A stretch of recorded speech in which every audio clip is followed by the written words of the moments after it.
Boa noite, amigos do CEAL. Coisa boa estar aqui com vocês ao vivo em mais um estudo das quartas-feiras. É um estudo basicamente dedicado à Revista Espírita, mas nós estamos fazendo um pequeno à parte, fazendo um estudo, instigando a todos vocês a estudarem o texto da Viagem Espírita, que é um texto muito importante, é um texto doutrinário muito, muito importante, né? Então, a gente fica muito feliz com a presença de vocês. Lourão, você não está só, Lourão? Nunca. Boa noite, meu grande amigo Lourão, que em breve nós iremos conhecer enquanto pessoa física e não apenas pessoa virtual. Mônica Barbosa, um abraço, Mônica, futura trabalhadora do CEAL. Paulo, que está se preparando para fazer o curso de formação de mediunidade ano que vem, está participando. Glaucilene, boa noite. A Branquinha. A Nena está dando boa noite. A Flor está dando boa noite. O pessoal está aqui, né? Hoje é uma noite especialíssima para todos nós. Hoje nós conseguimos reunir um quarteto é porque eu já me incluí, tá? Eu ia dizer de amigos maravilhosos, né? Mas são grandes amigos. São pessoas que têm uma amizade entre si. Nós quatro que iremos participar hoje, a gente tem uma amizade genuína, gratuita, é uma coisa assim, sem explicação. É tanto que todo mundo pensa que a gente se conhece há muito, muito tempo. O Gênesis e o Daniel se conhecem há mais tempo, mas os outros nós nos conhecemos há relativamente pouco tempo e já tem uma grande amizade. Eu estou esperando aqui a Flor compartilhar nos grupos. Deixa eu ver aqui se ela já compartilhou. Estou esperando a Flor compartilhar, eu vou compartilhar. Olha só, a Flor já compartilhou, já mandou para todo mundo. Que coisa boa. Vamos lá. Aqui eu vou mandar em lista, tá? Quem faz parte da lista do CEAL. Se você quiser fazer parte da lista dos amigos do CEAL, ela tem esse objetivo. Ó.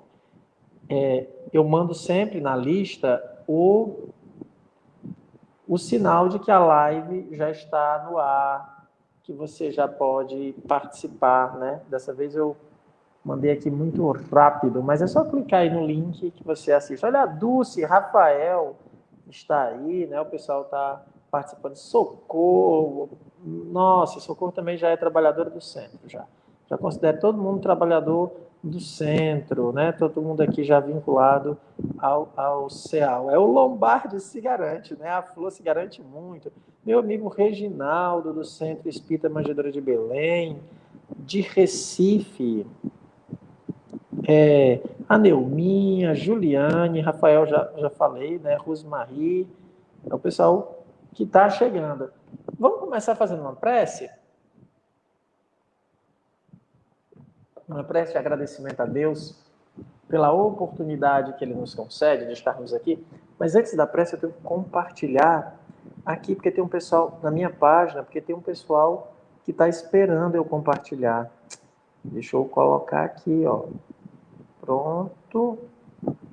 Já compartilhei. Pronto. Aí o pessoal já vai assistir direto na minha página. Vamos fazer uma prece para a gente começar? Somos todos CEAL. Muito bem lembrado. E outra coisa, outubro amarelo, né? Esse mês nós vamos estar refletindo sobre essa questão tão importante que é a questão do suicídio. Vamos estar juntos refletindo sobre isso. Amanhã, já nas lives do Instagram, a gente já está pensando isso. Se você nos acompanha nas redes sociais, já viu que nós já mudamos. As cores do CEAL é em azul e branco, né? O logo. E nós agora já mudamos todas as nossas logo para amarelo. Se você olhar lá, está tudo amarelo e a gente faz essa campanha porque ela é muito importante. Essa é uma causa que o Espiritismo abraça, divulgando sempre, e a gente alerta, né? Que a gente sempre diz, né? Falar é a melhor solução. A gente não pode guardar esses problemas, essas situações que nos afligem, pensamentos suicidas, pensamentos de tristeza, a gente não pode guardar isso. A gente não dá conta sozinho, a gente precisa uns dos outros. Então, falar é sempre a melhor solução. Olha o pessoal do Grupo Viana de Carvalho que está aí assistindo. A Fernanda, a esposa do Daniel, está aqui assistindo, participando da live aqui na página que eu enviei. Deixa eu ver se tem quem está mais assistindo. O pessoal está participando. Muito obrigado pela presença de todos vocês. Vamos fazer uma prece. Oi, Rose. Deus lhe abençoe, Rose. Hoje depois eu quero saber se vai ter um cafezinho, tá bom? Depois você me avisa. Vamos fazer uma prece para a gente começar. Bondoso Deus, Pai amantíssimo, obrigado pela oportunidade que nos concede de estarmos reunidos em Teu nome.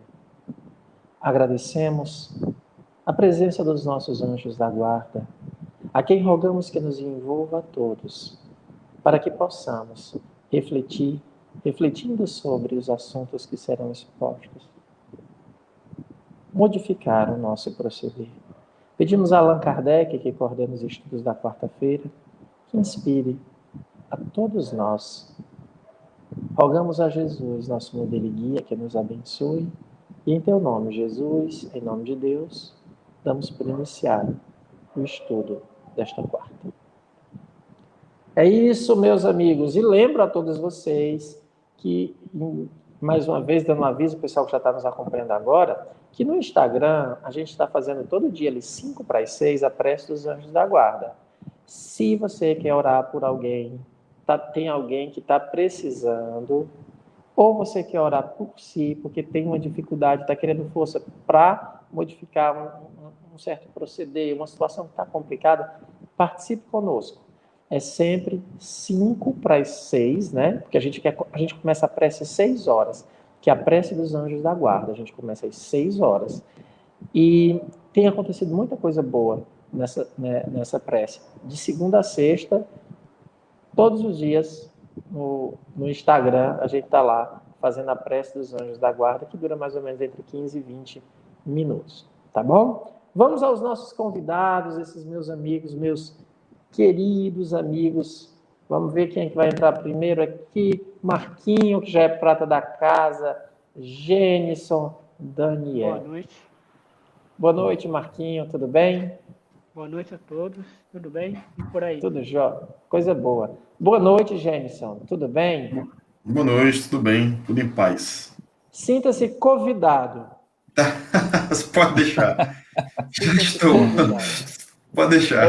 Então, aqui o Gênison já está avisando, se tiver alguém do grupo de risco que não queira assistir essa live, que o Gênison está com Covid. Fui carimbado. Está sem máscara, É. mas está assintomático, ele não está transmitindo, então não precisa sair, tá bom? É. Então, olha aí, o Marquinho já vai fazer.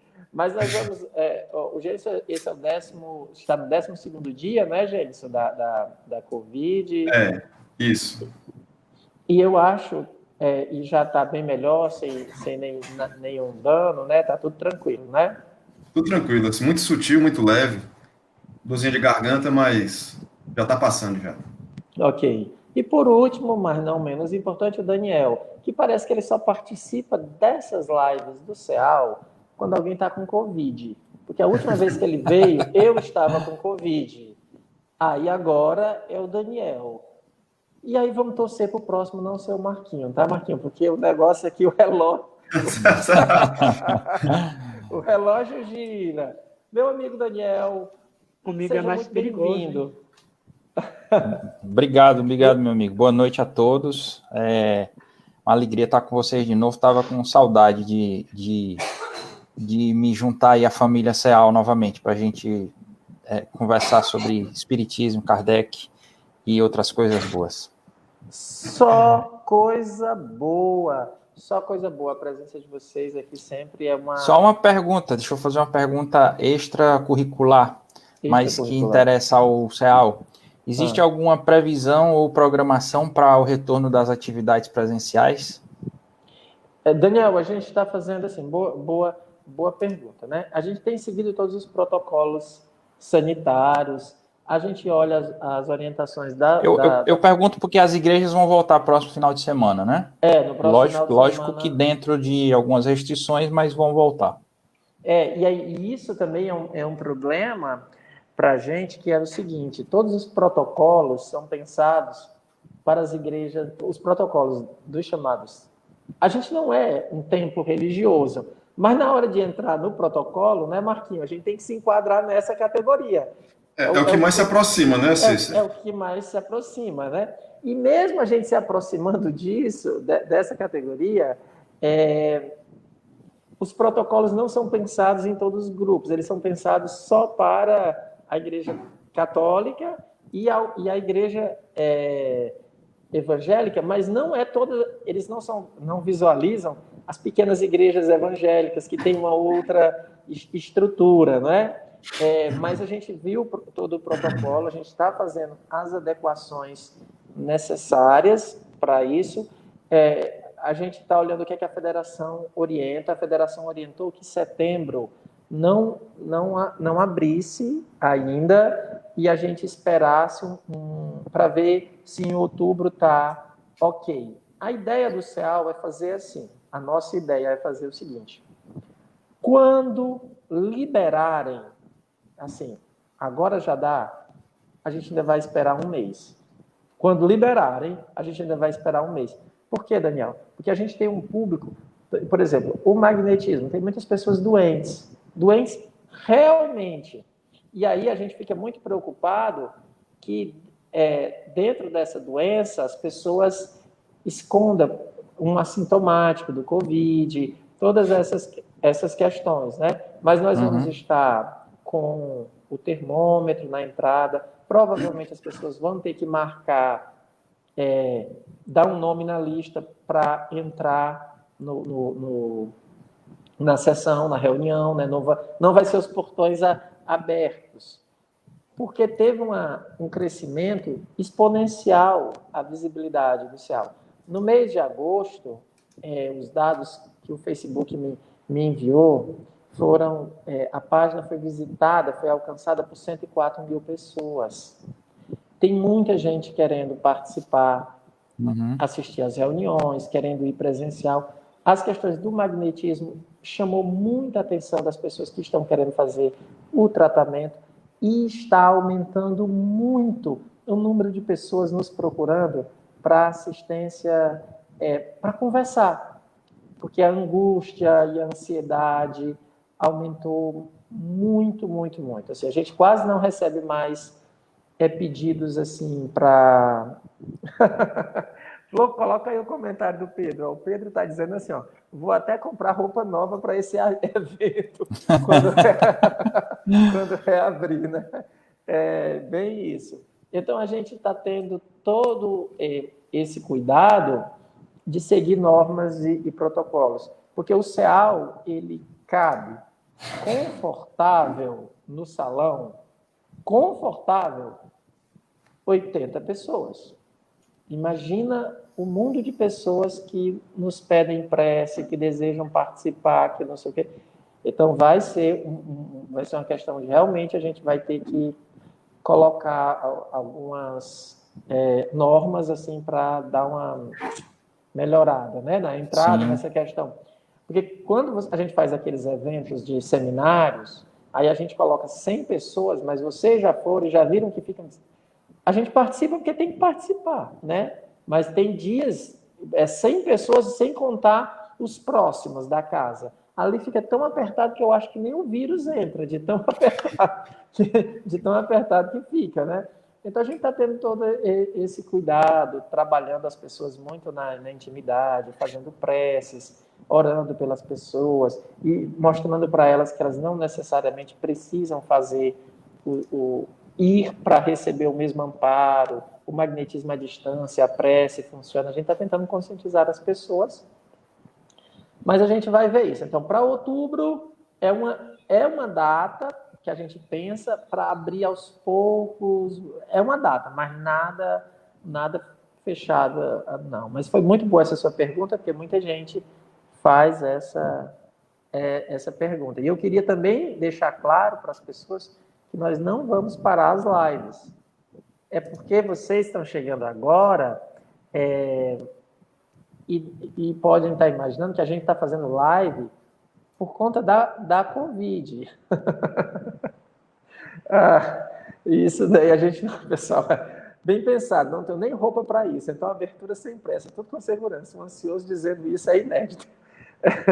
Então, assim, a gente sempre transmitiu e a gente vai continuar transmitindo as nossas reuniões. Então, não se preocupem, vocês que estão pedindo, não para de transmitir live. A gente sempre transmitiu, a gente sempre fez, a gente aprimorou, né, as nossas transmissões, mas nós sempre fizemos dessa maneira e vamos continuar fazendo. Muito obrigado, Daniel, pela pergunta. Vamos lá, gente. Daniel, tu já chegou hoje, você sabe que é o 5º encontro, tá? Então, eu vou te dizer onde é que o texto está, e, por favor, não enlouqueça a gente fazendo pergunta do primeiro parágrafo, porque essa experiência eu e o Gênison já tivemos, e não foi uma coisa divertida, né, Gênison? Quando ele chega mudando todas as ordens, e eu e o Gênison ficava olhando um para o outro, onde é que está o que ele está falando? Então, eu vou colocar o texto aqui. Aí primeiro a gente foca nesse parágrafo, depois tu faz as tuas considerações, que eu sei que são muitas, tá bom? Vamos lá, Flor, coloca aí o texto do ponto em que a gente vai fazer a leitura.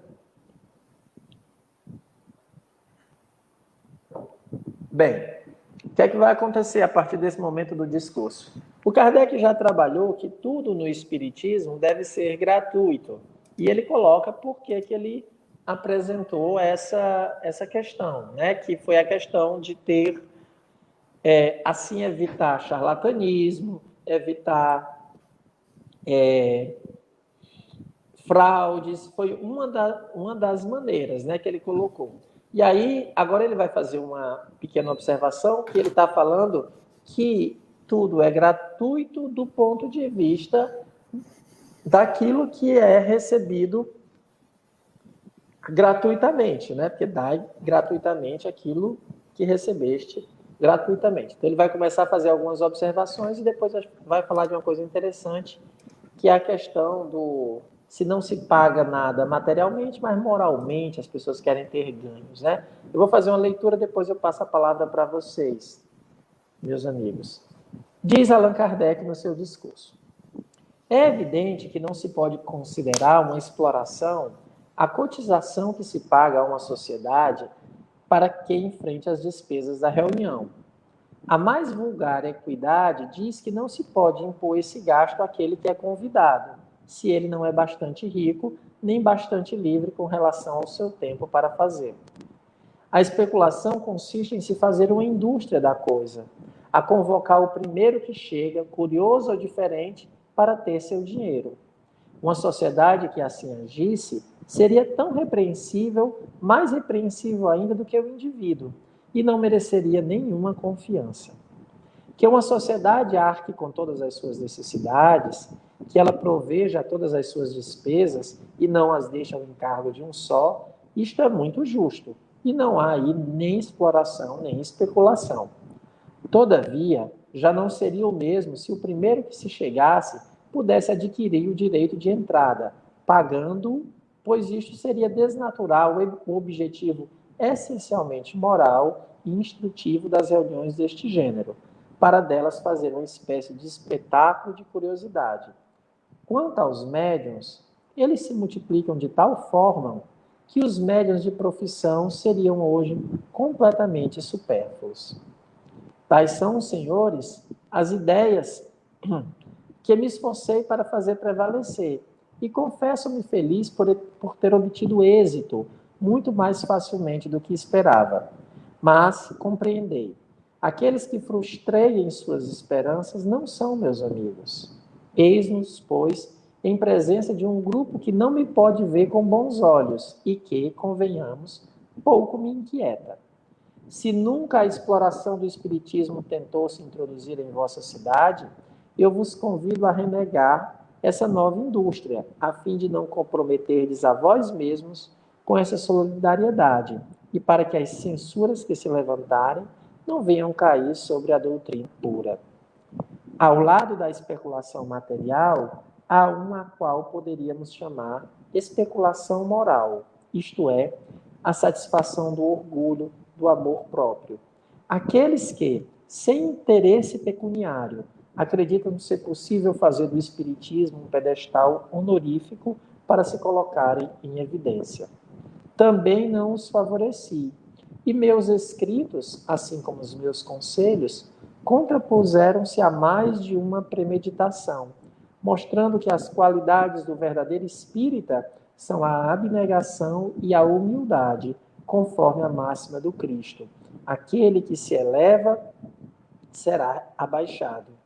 É a segunda categoria que não me quer mais bem, e a que se poderia chamar a das ambições frustradas e dos amores próprios feridos.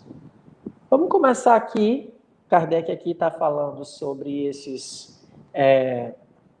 questões dos inimigos que acabaram surgindo, né?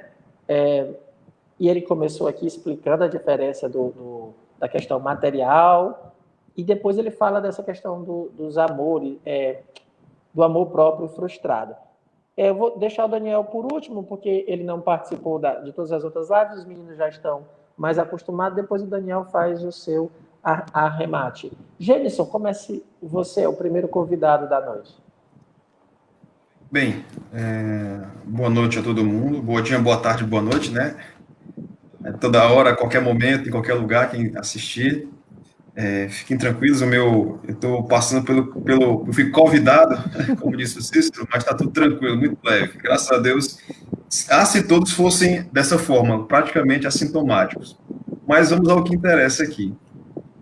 Como a gente já vem observando nesse texto, né, Kardec vem fazendo um apanhado dessa experiência dele nessas viagens que ele fazia, porque, como já vimos nas outras partes do estudo desse texto, ele já estava relatando as conclusões, as consequências, os resultados dessa experiência, dessa nova ideia que ele tinha apresentado para todos, né?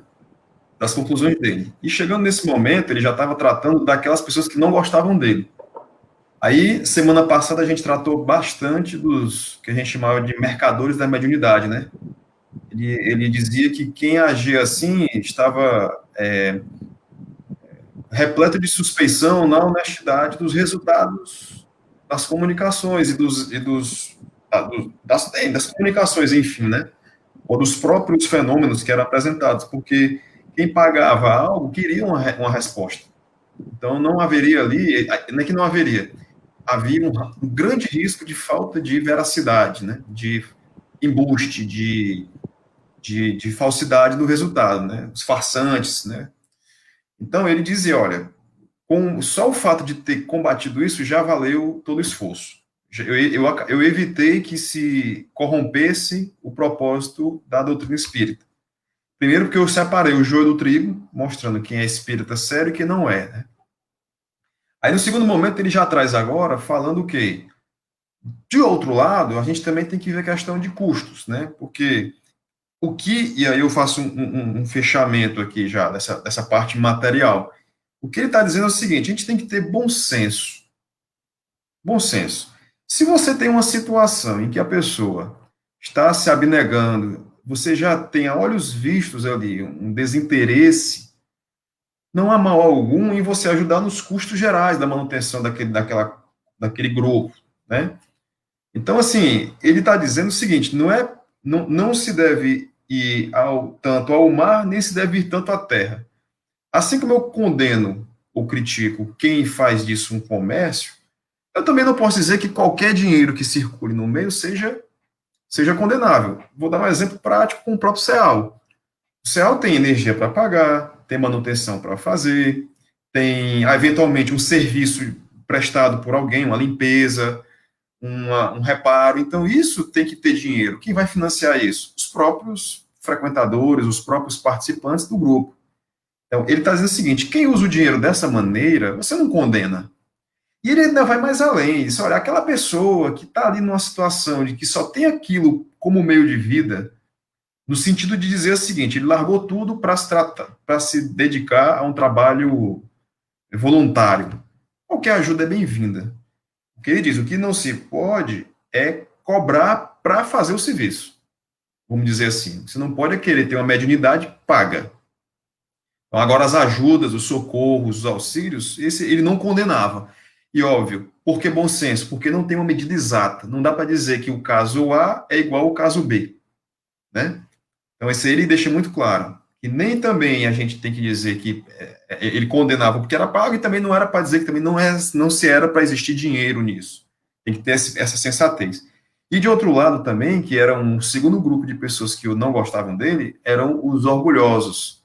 Porque a gente sabe, né, que isso é muito comum, quem tem essa vivência de movimento espírita, que dentro de certas casas espíritas, dentro de alguns grupos que têm maior movimentação, existe, acaba, querendo ou não, surgindo até por uma imperfeição, uma questão muito cultural, essa institucionalização, e que você acaba hierarquizando as figuras dentro de certos locais. Então, você vai ter o médium da casa, você vai ter o presidente do centro, você vai ter o dirigente de estudo.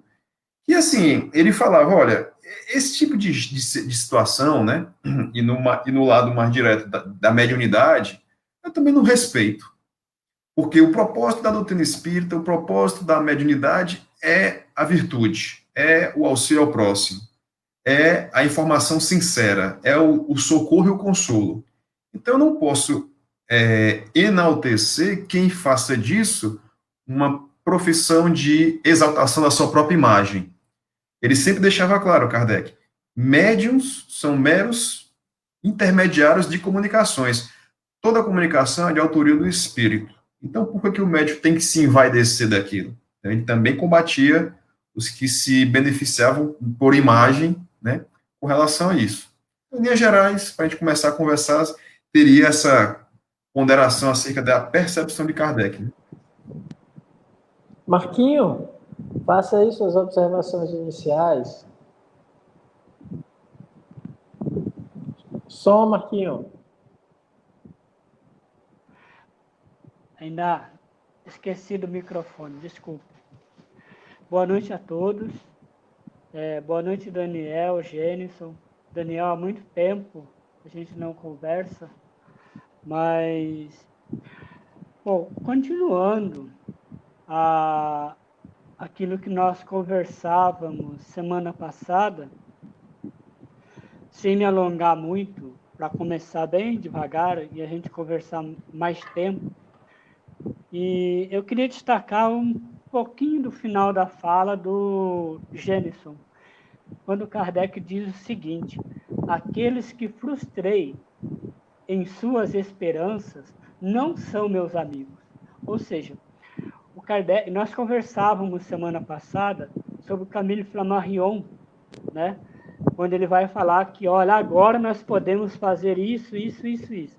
Ou seja, o Kardec, a atuação do Kardec, nesse primeiro momento de apresentação e divulgação da doutrina espírita, foi muito importante para moldar esse excesso de vaidades que poderia tomar conta do movimento.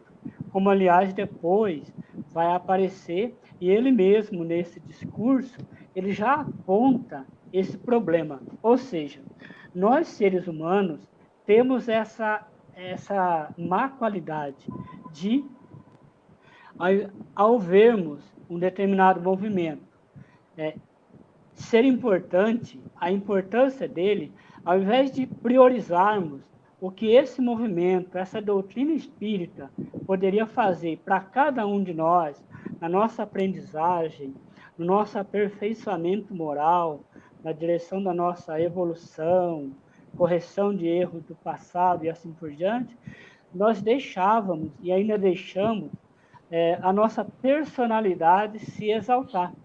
E colocamos muitas vezes os pés pelas mãos. Na ânsia de divulgar a doutrina, na verdade eu estou buscando os louros dos méritos pessoais que nós às vezes julgamos merecedores, ao invés de dar a importância devida ao espiritismo. E logo à frente ele vai dizer o seguinte: o espiritismo não pode ser o pedestal honorífico. Ou seja, o espiritismo não pode funcionar como promotor de pessoas, de pesquisadores espíritas que, ao invés de divulgarem a importância da doutrina, tem uma segunda importância velada, mas que aparece com mais evidência, que é a sua personalidade. A pessoa está mais interessada nos louros, né,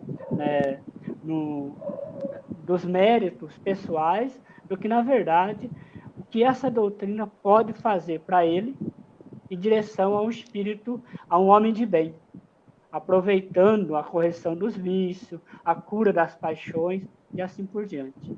Para começar, eu acho que seria isso. Daniel. Bem, pessoal, mais uma vez, boa noite a todos, né? Fica difícil e, ao mesmo tempo, fácil falar sobre o texto depois do Gênesis e o Marquinhos já terem debulhado aí praticamente tudo, né?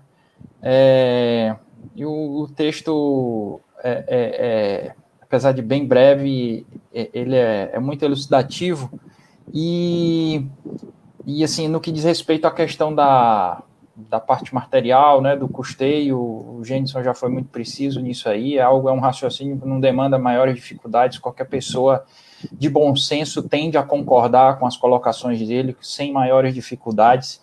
E assim, o que chama atenção mais uma vez em Kardec, para variar, né, é como ele não dá ponto sem nó. Porque logo na sequência, quando eu comecei a ler esse texto, eu disse, poxa, mas o interesse não pode ser medido somente pelo interesse material, somente pelo dinheiro envolvido. Existe outra natureza de interesse. Aí logo, eu fazia tempo que eu não lia o que eu tinha lido esse texto, né, da Via Espírita, e aí, assim, logo na sequência, 2 parágrafos depois, ele vem e dá a segunda cacetada, né?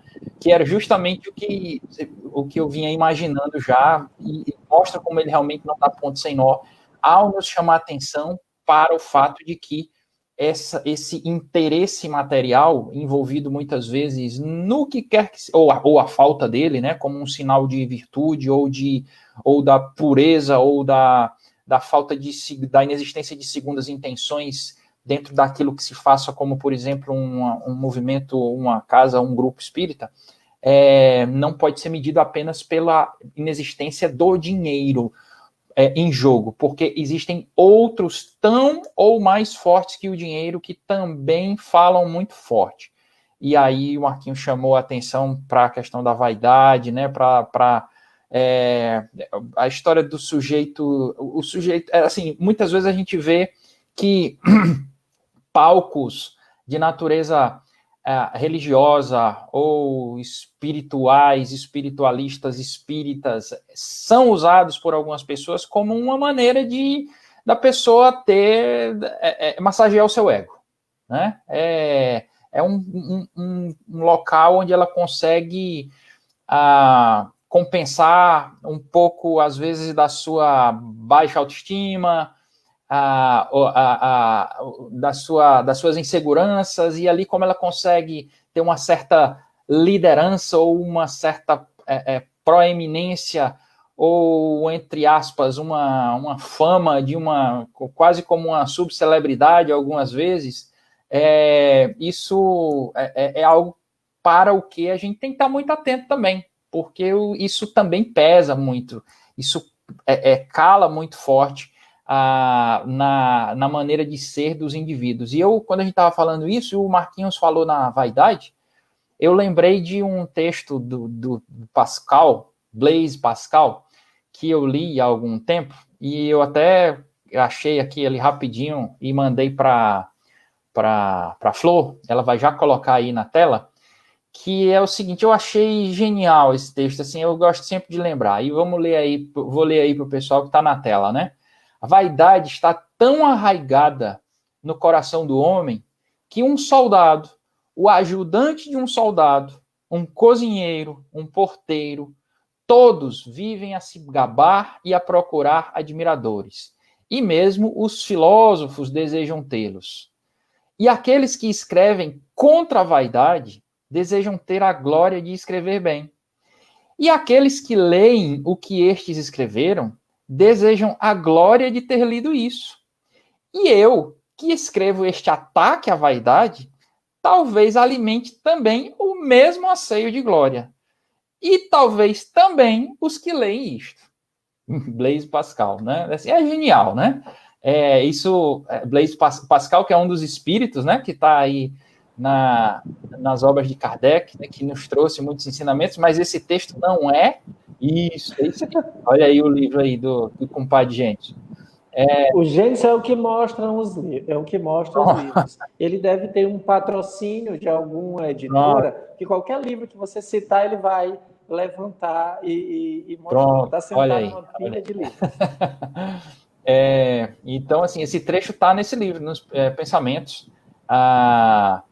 E assim, ele desnuda realmente aquilo que pode estar por detrás de muitas das nossas boas intenções, em relação às quais a gente tem que estar sempre com alguma dose de desconfiança, né? Essa postura da humildade, que é o sujeito que tem orgulho de ser humilde, né? A humildade enquanto virtude mas só que a humildade enquanto virtude é a única, ou talvez uma das únicas, que não possa se apresentar enquanto tal, ou a pessoa não pode se gabar de tê-la porque aí deixa de ter, né?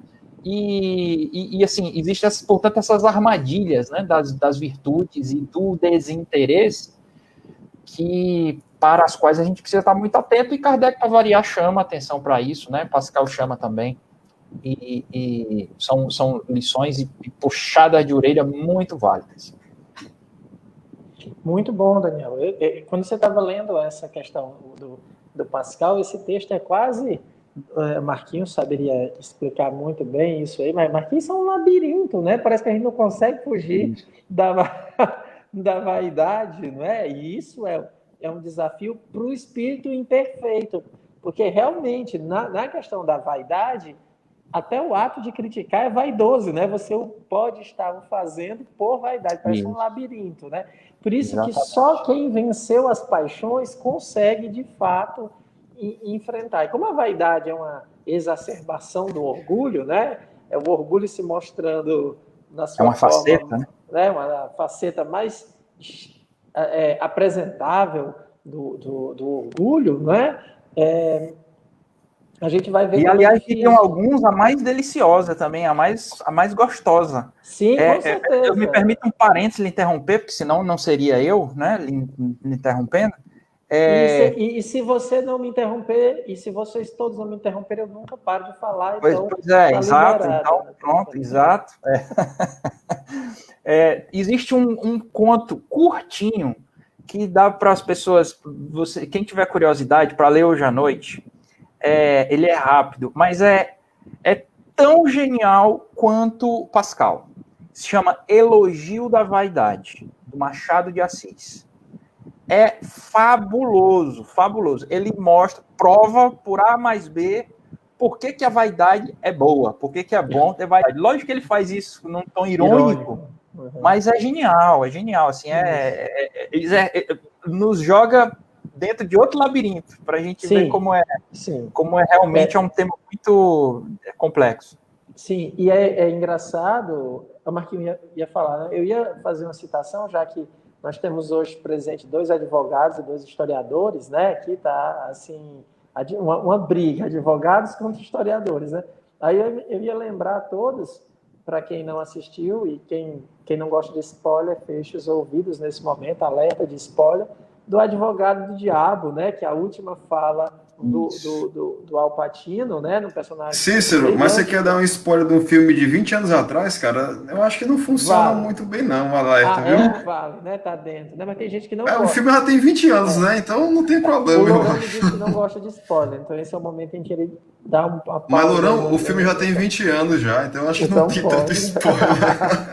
Não, mas ele termina, não contando nada do filme, mas ele termina quebrando aquilo que a gente chama de quarta parede, né? Porque ele fala com o telespectador, com a audiência, com a plateia, e diz, né, o diabo, né, que a vaidade é o meu pecado preferido, né? Porque realmente a vaidade pega a gente. E é engraçado o Kardec fazer chamar atenção para isso, quando ele usa duas palavras, né? Que ele criou inimigos entre aquelas pessoas que têm ambições frustradas e amores próprios feridos.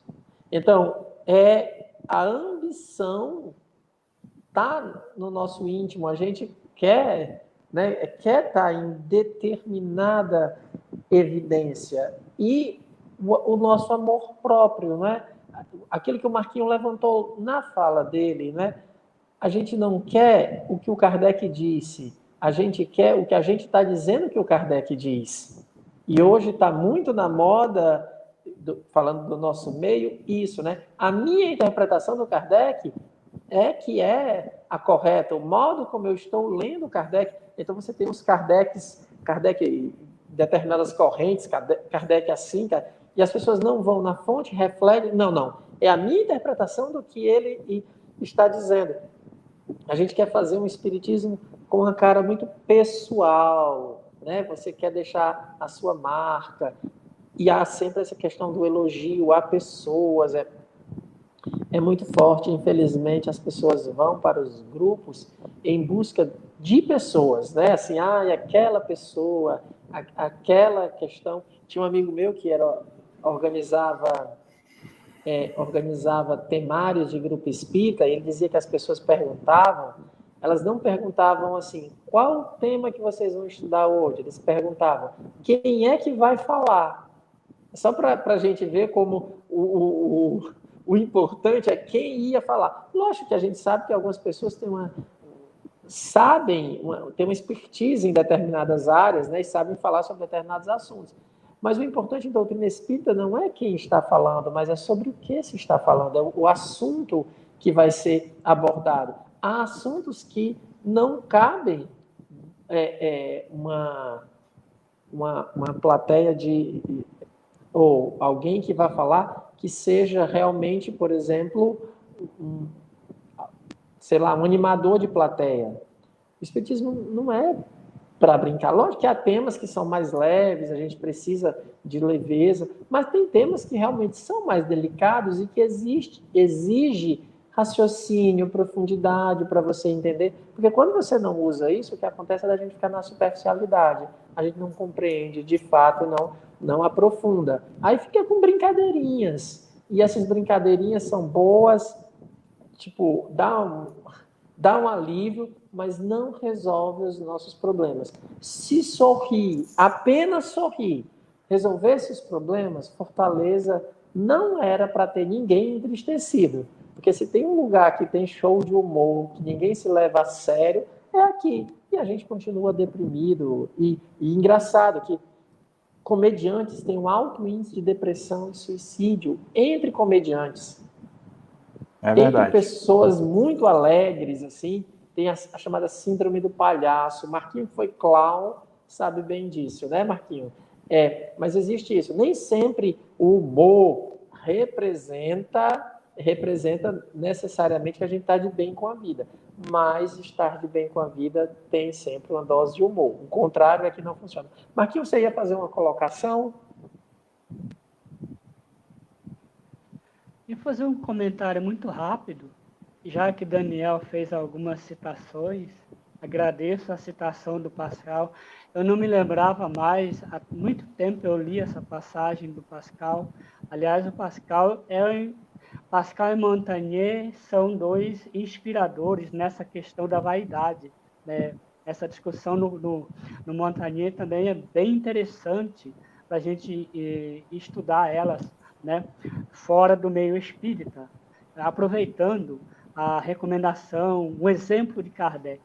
E aí me ocorre lembrar uma passagem da filosofia antiga de um sujeito chamado Sócrates, que eu comentei semana passada.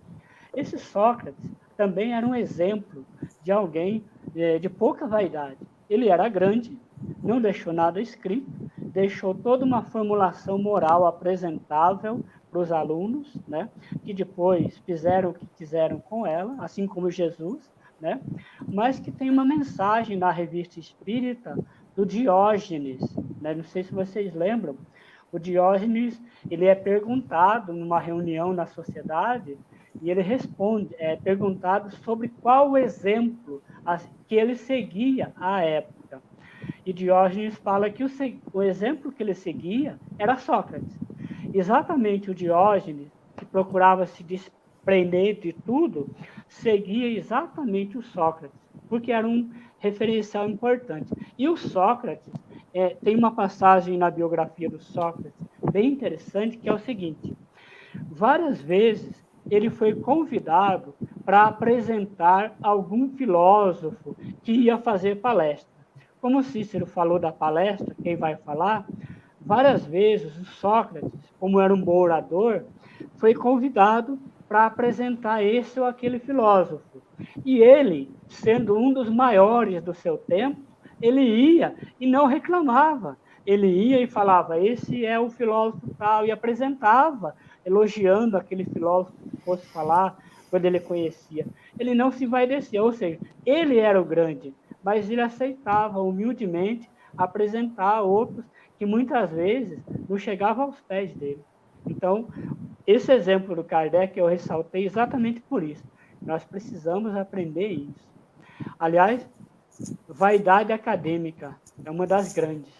E até o Nietzsche, que é um filósofo ateu materialista, ele falava que se há algo de moral a ser defendido, é a probidade intelectual. Uma coisa que eu queria... Só uma coisa, gente. Uma coisa que eu queria avisar para os amigos de casa todos que estão assistindo às nossas lives, aqueles que quiserem compartilhar, compartilhem, é que nunca acreditem quando um de nós disser, vai ser rápido o meu comentário. Não acreditem que aqui nunca funciona. Gênison. Então não vou dizer que vai ser rápido, eu já ia dizer, mas não vou dizer rápido. Mais. Foi rápido, Marquinhos. A gente dá um voto de confiança. Uma coisa que eu estou observando que é bastante interessante eu não sei, porque você usa, Cícero, aí como referência uma tradução diferente da que eu tenho, porque eu estou usando o Kardecpédia, né? Mas ele fala no último parágrafo, ele fala de especulação moral. Eu achei muito legal, não sei se está assim no texto aí que a gente usou como referência, porque essa expressão, ela diz bem o que significa esse combate dele. A gente estava falando de vaidade, de egocentrismo, né? Então, assim, deixa eu ver se ela vai aparecer aí. Especulação. Pronto, aí, tá, então pronto, perfeito. Então é bom que a gente não perde o fio. Porque o que acontece? Quando eu falo de especulação, eu estou querendo inflar, não, mas estou querendo incrementar o ganho em cima de um ativo, certo? Muitas vezes sem fazer esforço. Então, o que eu faço? Eu compro um bem, deixo ele ali esperar o melhor momento para quando ele estiver mais caro, vender. Ou seja, eu não fiz nada, eu só esperei o melhor momento para que aquilo pudesse ser vendido com lucro. Então, ele está dizendo que especulação material, como ele fala antes, é o que faz da mediunidade uma indústria. E especulação moral, ele também está fazendo uma indústria não financeira, mas uma indústria da autoimagem, do envaidecimento, porque a vaidade é esse vício de que a gente crê ser mais do que efetivamente é. Isso que o Marquinhos falou do Sócrates, eu não conhecia essas passagens dele, mas não é difícil de imaginar que ele tivesse essa grandeza, porque o próprio Cristo, quando estava lá sendo acusado de ser o rei dos judeus na sua paixão, né? Nos seus momentos anteriores, quando ele estava sendo levado de um canto para outro para ser julgado, aí ele respondia assim, tu dizes. Ele dizia assim, o meu reino não é deste mundo, ou seja, assim, não estou preocupado com o que vocês estão dizendo, não numa forma de rebater, mas não é isso que é o que eu me ocupo, né? Então, esses homens que têm a virtude na alma de muito forte, que é uma coisa que a gente precisa entender, e que é fonte de muita frustração, e é fonte de muito desgosto, porque a gente cria uma falsa imagem de si mesmo, a gente especula moralmente, ou seja, rapaz, já que eu falo publicamente, eu vou começar a ganhar admiradores e ganhos indiretos em torno disso, que é muitas vezes onde muitos se perdem. Se vocês forem ver, muitos se perdem, o começo está nisso aí, porque ele acredita ser a pessoa mais importante e ele acaba sendo Aí lembrando do spoiler do filme, né? É na vaidade que a sugestão vem quando existe, por exemplo, uma obsessão. É ali que começa. Porque a vozinha que vem no vídeo é o seguinte: gente, o Cícero não sabe de nada, não. O Daniel fala bobagem. Marquinhos, que nada. O cara é você. Você que é o cara. Então começa nisso. E a pessoa acredita. Por quê? Porque o vício, a vaidade, ela nos impulsiona, nos impele a acreditar nisso. Como falou o Pascal, né? Todo mundo tem a sua opinião de vaidade. Eu não falo bem, mas eu dizer que estive naquela palestra do Cícero, eu tive, ninguém teve. Eu estive. Eu estava lá. Ouvi, fui eu que ouvi, não foi ninguém, não, fui eu. Até nisso está a vaidade. Perfeito. E aí vocês tocaram no exemplo, o James acabou de dar um exemplo que é sensacional, que é a relação quando falavam que Jesus era virtuoso. Quando dizia assim, ó, tu és bom, e ele dizia, não, bom é o Pai. Quanto mais o Espírito vai ficando puro, mais ele percebe que ele da grandiosidade de Deus no todo, no controle das ações, das coisas como elas vão se dando. Então, ele vai se aproximando de Deus e é como se ele fosse, digamos, se diminuindo, embora esteja se tornando cada vez maior. E aí eu também queria uma coisa pitoresca em relação a Sócrates, que já foi citado, a gente é amigo de Sócrates, né, Daniel? Nós somos amigos de Sócrates.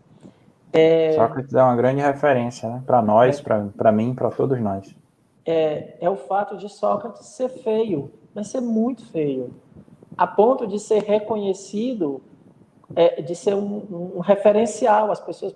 E quem ia na Grécia não tinha lá o Instagram do Sócrates, não tinha assim, olha, aí as pessoas dizem, é aquela pessoa mais feia que você não vai encontrar aqui em Atenas. Aí você vai ver como o espírito é despido de qualquer vaidade. E era uma pessoa simplesmente apaixonante, porque todas as pessoas... quando a gente fala todas as pessoas, não imaginemos que é a Grécia inteira, né? Disso que a gente tá falando, né? Daqueles que estão ao seu redor. O seu círculo de influência. Ninguém passava por ele sem não ser arrebatado, né? Porque ele impactava a todos. Aí eu também depois faço uma outra fazendo um outro paradoxo ainda, já que hoje realmente esse tema da vaidade me chamou muita atenção. Aí eu faço uma outra referência de Van Gogh, que era gênio, que tinha certeza da sua genialidade, que tinha certeza, e era fato, que todos os outros ao seu redor não chegavam aos pés da sua genialidade. O irmão tentou ajudá-lo, né? Um caso maravilhoso, fica aí a dica para... Agora eu quero ver se o Gênison vai dizer que tem, que é o spoiler ativo. Você tem aqui Posso mostrar o livro? Se você for... É uma biografia da cunhada dele que eu já te mostrei e eu postei lá no meu blog. Bem Pronto, mas eu ia citar o Cartas para Theo, né? Que são as... O meu é ampliado. É ampliado, né? Então está incluso as cartas, né? Que são as trocas de cartas do irmão, entre os dois irmãos, porque o Van Gogh ficava, o Vincent, né? Ele ficava arrasado porque o Theo, que é Theodore, não fazia a carreira dele deslanchar. Inclusive, o Theo criou... Né? Ele criou isso, que é essa profissão, eu acho que sim, que seria assim, né? Que seria, no início, apenas aquele que vende quadros, digamos assim, que apresentava, porque o pintor não ia sair vendendo seus quadros. Então, o Theodore criou essa profissão, não é que ele criou para valorizar o irmão. E o irmão nunca foi para frente, nunca deu certo, vendeu um quadro em vida, nunca conseguiu desfrutar do seu talento e enlouqueceu por conta dessa sensação de que é maior do que o mundo. Então, ele não se preocupou apenas em ser o talentoso. A agonia dele ninguém vai saber disso. Ninguém está percebendo como eu sou. Então, você vai ver quando é que uma alma, no outro espectro que eu coloquei, na outra ponta eu apontei Sócrates, não precisou escrever nada, não precisou, era considerado muito, muito, muito feio. Tudo isso e marca a humanidade. O outro com talento inegável, porque não tem quem não tenha, não fique encantado com a obra de Van Gogh, assim, é uma coisa absurda o que ele conseguiu pintar, o que ele capturou de imagens, mas absolutamente frustrado porque não se realizava. E tem aquele meio termo, né? Que é quando você vai e vira o Fernando Pessoa e começa a dizer que a fama é para os menores, né? Ele começa a dizer lá nos seus escritos assim, não, ó, é porque a fama é para os homens pequenos. Ele preferiu, ele também tinha certeza, mas ele começa a desdenhar da fama. É só para que a gente perceba que a saída mesmo é quando a gente vai, quanto mais a gente vai crescendo, mais a gente vai vendo no outro, crescendo moralmente falando, a gente vai vendo no outro um igual e mais a gente vai se aproximando de Deus. Aí você percebe por que só os bons espíritos conseguem não ser vaidosos. E todos os outros ficam nesse dilema que a vaidade nos prende. Então, acho que depois desse discurso sobre a vaidade, eu vou fazer aqui ler mais 2 parágrafos. Deixa eu só mais um comentário, Cícero. Só mais um comentário. Primeiro, só retribuir para Raquel Alves o abraço que ela mandou para mim, para o Gênison. Outro para você, Raquel. É bom ver e saber que você está aqui com a gente. Espero que você esteja bem. E ainda na linha do Sócrates, só contar uma breve história que está em um dos livros lá, um dos diálogos de Platão. Eu não lembro aqui, mas eu li faz muito tempo, numa das obras. Alguns conhecidos ou amigos de Sócrates chegam até ele contando que um fulano falou muito mal dele. Esculhambou com ele, disse que ele era isso, que era aquilo, que era mais aquilo outro, e aí levaram esse fuxico, né, para Sócrates, assim, já com o intuito de colocar, de cutucar o sujeito para ele reagir, né, para ver se dali surgia alguma arenga, alguma briga, alguma coisa, e aí eles reportaram a Sócrates toda a esculhambação que o cara tinha dito a respeito dele. Ele disse, aí, Sócrates, o que é que você tem a dizer a esse respeito? Aí ele responde, olha, a única coisa que eu tenho a dizer é que esse rapaz me conhece muito bem.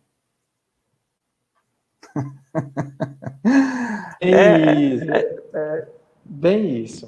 Igual aquela história, igual a história que eu comentei semana passada do Epicteto. O Epicteto aconteceu mais ou menos o seguinte, aliás, mais ou menos a mesma coisa. Vieram e trouxeram-lhe várias críticas a respeito dele. E ele disse, estou feliz porque ainda não descobriram todos os defeitos que eu tenho. Só citaram alguns. Né? Eu tenho muito mais. É isso. Aí são os humildes, né? A gente vai ficar só fazendo citações, né? Vale ficar a noite toda fazendo citações, porque aí eu vou dizer a mesma coisa. Posso só fazer mais uma lembrança? Sim, pode. Uma coisa interessante, nós que somos bastante falantes, quando é esse assunto, eu sou bastante falante, quando é espiritismo, Kardec, né? É a única maneira de eu falar, e quando eu estou dando aula só, né? Quando Jesus foi questionado sobre a verdade, né? O que ele fez? Vocês se lembram? Eu lembro. Ficou calado. Se fôssemos para nós estaríamos o que eu estou fazendo agora, querendo dar conta do tema. Né? Pronto, Marquinhos, exatamente. Mas, Marquinhos, faça a citação toda, porque talvez as pessoas não lembrem. Quando perguntaram a Jesus o que era verdade, o que foi que ele respondeu? Ele ficou calado. É que eu ia pedir. O Marquinho está fazendo Jesus ali, Daniel. Ele está representando. Ah, tá certo. É porque Daniel já tinha falado, então eu deixei. Ele ficou E falado, né? só para deixar claro para as pessoas que Jesus, quando foi perguntado o que era a verdade, ele não respondeu. E a gente precisa entender que essa é a única resposta. Essa é a única resposta. E isso é tão interessante e as pessoas passam despercebidas que Kardec pergunta no Livro dos Espíritos. Isso é o silêncio eloquente. É o silêncio eloquente. Para todos, o que dá para responder essa pergunta baseado quando Kardec pergunta assim: qual o sentido da caridade como Jesus a entendia? Veja, não é a definição absoluta, ainda é a definição de um espírito, como Jesus a entendia. O que é que isso quer dizer? Jesus é um espírito puro. Vamos perguntar como é que esse espírito puro entende, porque a gente vai se aproximar. Mas ainda é a compreensão daquele espírito, porque a fonte, a caridade plena, o amor, a justiça, isso é o próprio Deus. E aí você não tem como...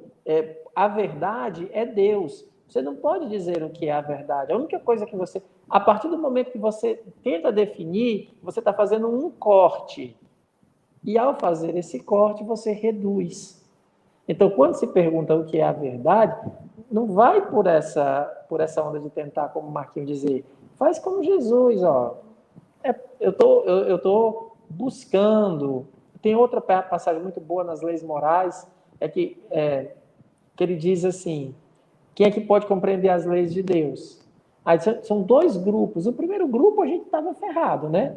Que é aqueles que vivem. E tem o segundo grupo, aqueles que a entendem, né? Esse é o primeiro. E o segundo é aqueles que buscam compreendê-la. Então a gente precisa estar nesse segundo grupo. É óbvio que alguns aqui já podem ser aqueles que estão vivendo as leis morais e assim, não estão nem meio preocupados em entender. No nosso caso, a gente fica estudando, perguntando, porque a gente não consegue viver. Então, a gente precisa ir conversando uns com os outros, assim: ei, Daniel, essa situação, como é que tu passa? Mas o Daniel vai dizer como é que ele enfrentou a situação. Por exemplo, o Daniel passou por 3 anos, né, Daniel? 4. 4 anos, ele enfrentou uma leucemia. Foi uma batalha. Ele nos fala sobre essa batalha, mas isso não quer dizer que quando eu tiver, se não leucemia, mas uma outra doença tão grave quanto, isso não quer dizer que eu vou passar do mesmo jeito. Mas o fato dele narrar a experiência já me ajuda a ter uma luz, assim, olha, foi feito isso daqui. Porque é individual o caminho, o processo. Então, não existe uma verdade que possa te dizer assim: ó, tome, isso aqui você tem a verdade. Esse plano da verdade, o Espiritismo não tem. Por isso que o pessoal fica fazendo perguntas. É no início da Ana Karenina que fala que todas as famílias felizes são iguais, né, Cícero? Sim. Mas como é o resto da frase? Primeira frase. Mas a primeira frase do livro, né? Mas o sofrimento, né? Cada um é alguma coisa nesse sentido, né? Cada um tem a sua própria maneira, né? A sua própria maneira, a sua própria maneira. Isso é impressionante. Agora é assim, porque a dor, ela nos iguala, como diz Lázaro. A dor, ela é igual a todos os encarnados nesse planeta. Todos passam pela dor. Não tem uma pessoa nesse planeta que não passe pela dor, justamente para que ninguém diga assim: olha, eu não ajudei ninguém porque eu não sabia o que era dor, eu não reconhecia. Então, nós sabemos o que é o sofrimento. Se nós não temos empatia, é por uma questão própria. Agora, como eu sinto, aí já é que vai ser a diferença. Mas essa experiência da dor é uma experiência comum a todos desse planeta, né? É uma coisa comum a todos. Mas é muito importante que as pessoas saibam que o Espiritismo não responde tudo. E mais ainda, é que aqueles que falam do Espiritismo não respondem tudo, não vivem o que falam. A gente não consegue viver tudo aquilo que a gente fala. Se a gente, por exemplo, se a gente vivesse tudo que a gente está falando hoje sobre vaidade, a gente já tinha virado espírito bom. Então, é só para que fique claro que nós estamos em processo, na busca, estamos batalhando, tem dia que a gente está melhor, tem dia que a gente está pior, e aí você faz mais prece, pede ajuda aos amigos. É só para que a gente perceba que o Espiritismo é uma ferramenta para chegar. Não é, o Espiritismo não é para quem já está pronto. Quem está pronto não precisa do Espiritismo. O Espiritismo é para quem não tá conseguindo. Não está conseguindo. Inclusive no campo da fé. Se você é um bom católico, continue sendo, pelo amor de Deus. Continue, não venha se arvorar pelo Espiritismo, mantenha a sua fé. Se você é um bom evangélico, graças ao bom Deus, continue, persevere. Se você está onde você estiver, na Umbanda, permaneça. Se você está bem, se a sua fé lhe satisfaz, lhe torna uma pessoa melhor, persevere. Persevere. Agora, se você não consegue se encaixar, se enquadrar, não está satisfeito, aí o Espiritismo te dá uma proposta. Mas o fato dele te dar uma proposta não quer dizer que essa proposta ainda vai te satisfazer. Porque a gente já teve casos, eu já conversei com o Daniel, um caso bem interessante que a gente já deu uma analisada, que a pessoa já tinha tentado de tudo. Aí a gente apresenta o Espiritismo e o Espiritismo caiu também na lista de mais um tudo tentado. Porque quando você opta pela proposta espírita, você tem que apostar mesmo. Aí você diz, não, então eu vou fazer isso aqui de vera. Com força, como diz nós. Marquinhos... Antes do Marquinhos falar, eu vou falar. Que Pegou. Deixa do que você falou agora e do que o Marquinhos falou antes sobre a história da verdade, que Jesus ficou calado. Existe uma cena no filme Paixão de Cristo, do Mel Gibson, que é muito interessante, que é quando Pilatos tem esse diálogo no filme com Jesus, né? Ele pergunta o que é verdade, Jesus fica calado, o filme se desenrola e dali a pouco uma das tomadas lá Pilatos dentro de casa já, impactado por conta da conversa, né, e do contato com Jesus, assim, absorto ali nos pensamentos, sem saber organizar seus pensamentos, e ele encontra com a esposa, que se chamava Cláudia, e pergunta novamente para ela, diz, Cláudia, o que é a verdade, Cláudia? E ela responde, lógico que saiu do roteiro do filme, mas eu achei muito bem encaixado, e ela diz, se você não estiver preparado para ouvir a verdade, ninguém no mundo vai conseguir te explicar. E aí, assim, vem ao encontro disso que você acabou de falar, Cícero, o Espiritismo é mais um tudo de tudo que o sujeito experimentou, né? A gente tem que estar com o espírito preparado, qual é o gatilho, qual é o disparador espiritual, mental que acontece na vida de cada um para esse preparo acontecer. É uma infinidade de combinações que cada pessoa vai ter diferente. É um algoritmo aí que a gente não tem como uniformizar, tornar homogêneo. Mas, assim, a pessoa tem que estar preparada. Ela tem que estar no momento. Tem que haver o timing para poder acontecer isso. Marquinho, aproveita, é tu. Então, só um comentário rápido pelo seguinte. Agora é rápido mesmo. Existe sim uma verdade absoluta. Existe sim. O Espiritismo demonstra isso. Há uma verdade absoluta, sim. O Espiritismo é que não se posiciona como tal, né? Como a melhor, como a única, não. Existe sim uma verdade absoluta. E nenhum de nós a tem. Inclusive, Jesus não nos quis perturbar com isso, né? Muito boa, Marquinhos, porque a gente tem que combater o relativismo, né, que está muito na moda. Isso. E é terrível, tem feito muito mal o relativismo, né? Tem feito ontem mesmo eu postei no meu Facebook uma passagem do Sócrates sobre isso, que há sim uma moral absoluta que vale para todas as épocas da humanidade. O Espiritismo trabalha com isso, né? Só que ele não se arvora em ser a única, a melhor, né? Assim. A última palavra. Isso. Eu queria enfatizar muito isso. Eu desisti da gente adiantar o texto, porque eu sei que a gente não vai adiantar mesmo. A culpa é do Daniel. O Daniel sempre acaba com as reuniões, pelo amor de Deus. Mas não, a gente já vem se arrastando faz tempo, né, meninas? A gente vem tentando fazer isso. Não, Daniel só ajuda a gente a se arrastar mais, a ficar mais lento, a leitura, tá? Mas eu queria muito enfatizar isso, porque tem muita gente que assiste as lives, como eu falei, né, desses números, por vaidade também, né, tipo 102 mil pessoas, não sei o que, alcançadas. E aí é muito importante que as pessoas saibam que não é o grupo espírita, não são as pessoas.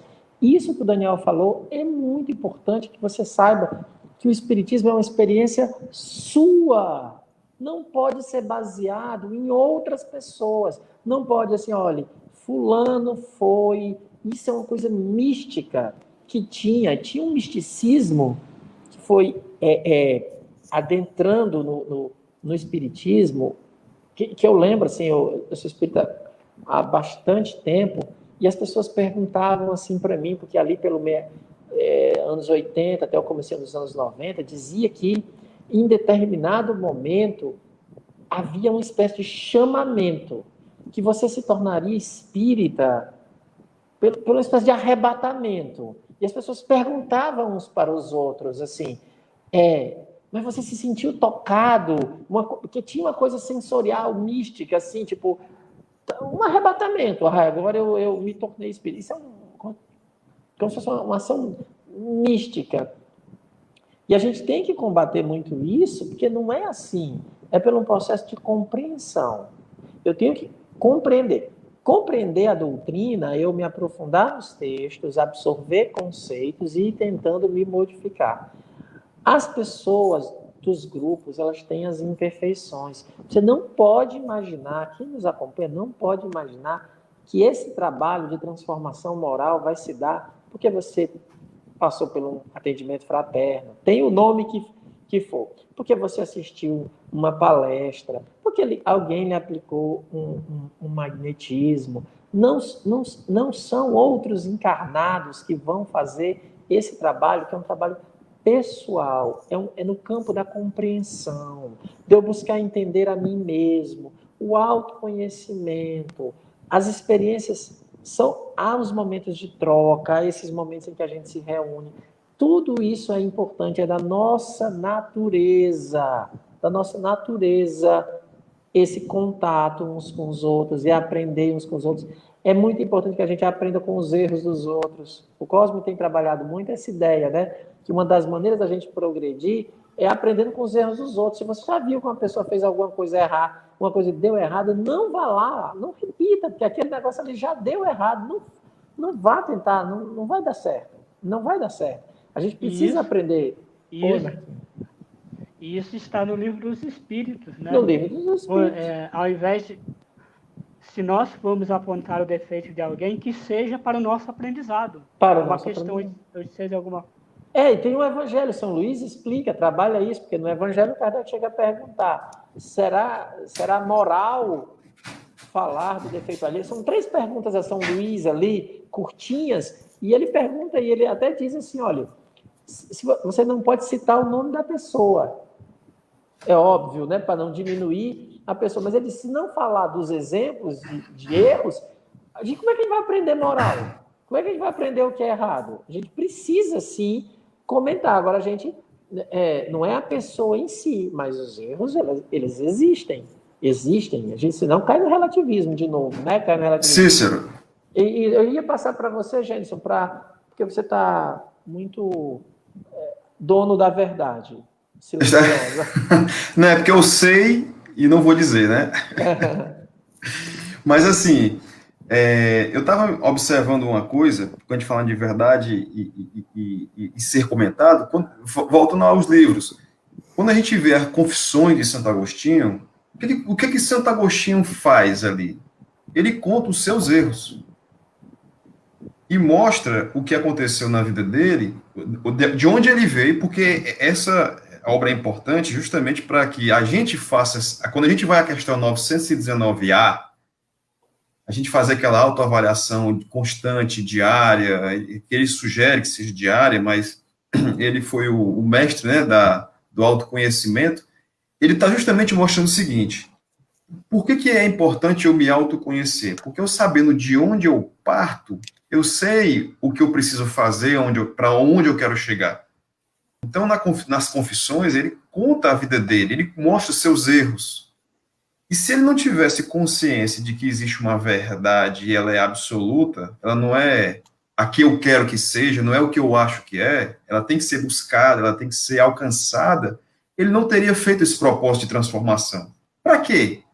Se eu sou o portador da minha verdade, como se diz hoje em dia, e eu vou dizer esse minha verdade com um V minúsculo, né? Minha verdade, eu não tenho porquê, motivo, alcançar mais nada, em termos morais, em termos espirituais.